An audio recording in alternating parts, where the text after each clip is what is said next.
booties for black girl nerds.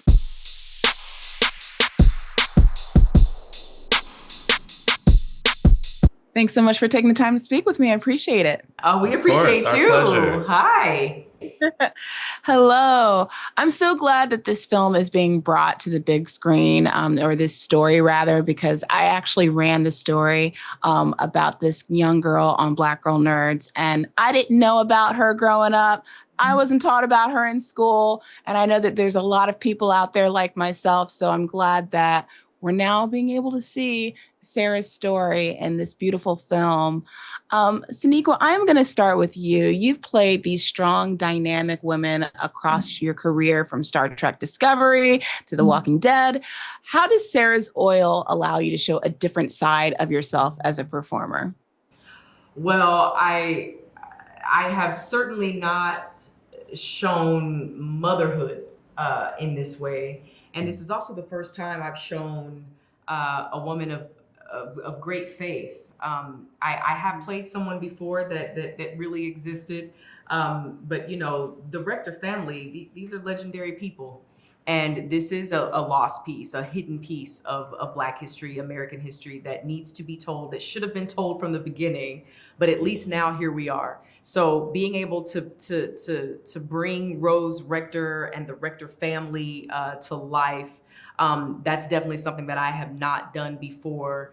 And just being able to be, you know, that pillar of faith and strength and conviction and motherhood is not something that I have had the pleasure and privilege of doing before. Yeah, and you did it so well, and it's good to be able to see that side of Sarah's story in this film. And Kenric, over to you. What aspects of your character's journey did you find the most challenging or the most rewarding to bring to life? Ooh, you know, I would say one of the most challenging parts to Joe was to have a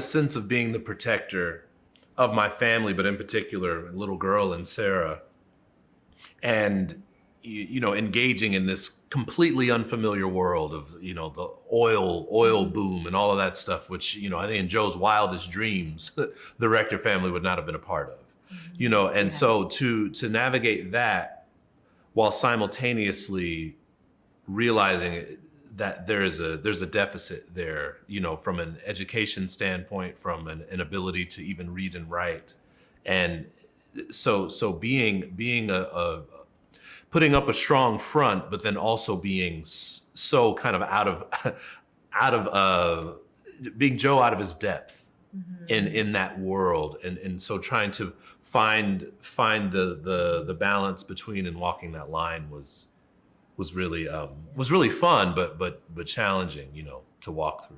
Yeah. I've also never been able to be my husband's wife on screen. Right. I would say that's the most rewarding That's the part. most rewarding. That's the most rewarding Let's part, go, is being baby. able to do it together. That's right. I'm glad that you brought that up, Sonequa. How did that inform your performance working together as a real life husband and wife couple in this film where you're playing husband and wife? Well, it was an answered prayer, number one, a dream come true. Oh. It's what we want. It's what we wanted for so long. And he gets the glory because he made it happen. But, you know, it informed in all the ways, right? In all the ways that you think it would, and in ways that we were surprised by. You know, we love that we're both actors. We call it the family business. So we were able to grow with each other. We were able to bounce ideas off of each other and build together in a really interesting and captivating way, I would say.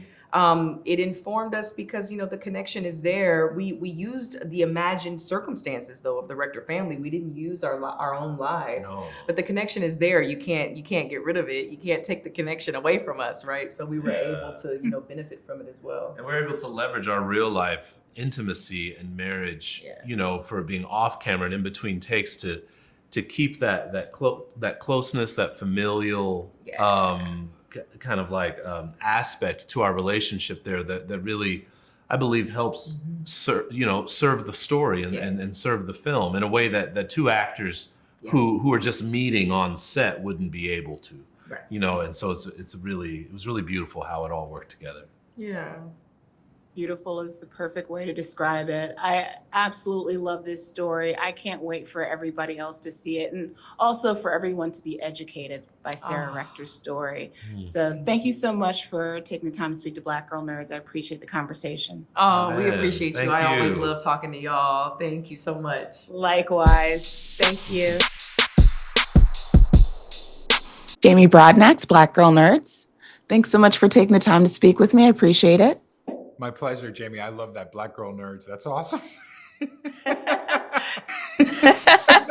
Thank you. Thank you so much. Well, we really love this film. I thought it was so beautiful, and it's a film I feel like is very timely that we all need Yes, to watch right now. absolutely. Mel, you've played a wide range of characters across your career, from drama to comedy. What drew you to Sarah's Oil, and what made this role feel different from anything that you've done before? Well, I think for one, it's a true story.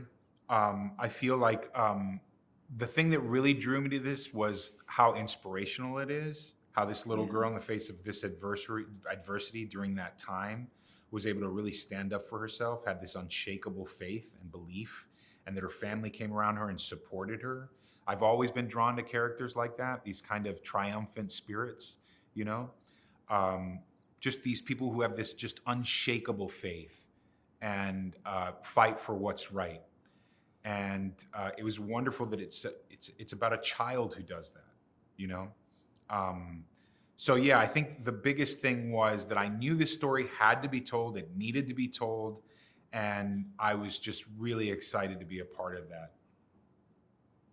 I'm so happy this story is told. We've covered her on our publication before. And when I heard about this film being made, I was like, yes, Yeah, finally, more people are going to be able to see this remarkable story I know. because I never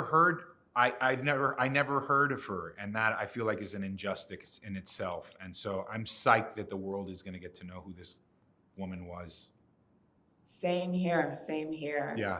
How did you prepare for the role? What were there any specific research or character building techniques that you used to ground in realism? Well, I read read a lot about what it was like to be Latino during that time, and kind of the prejudices that were involved with that.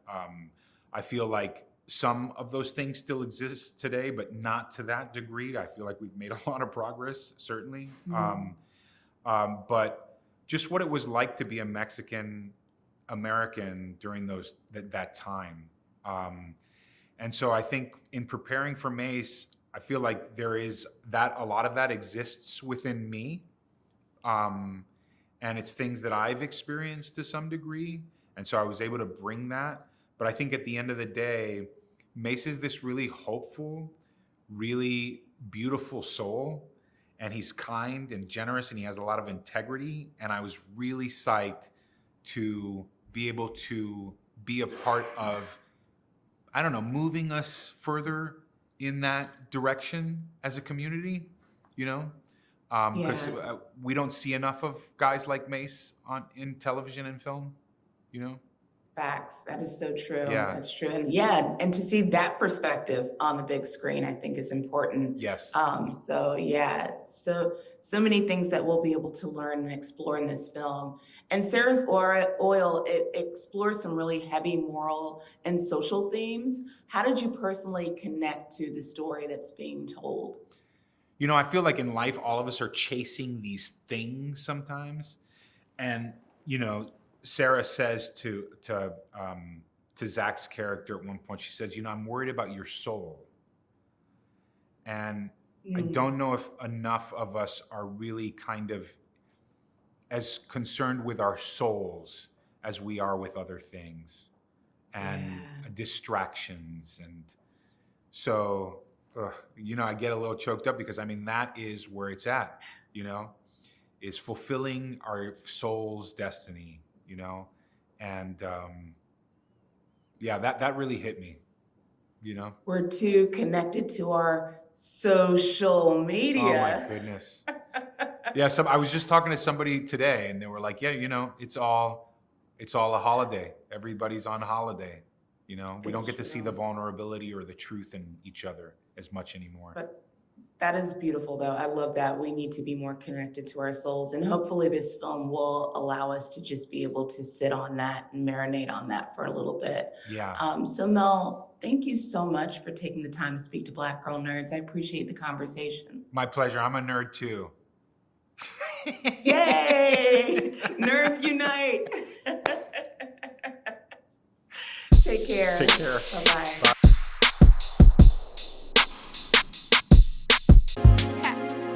Better shake your booties for Black Girl Nerds.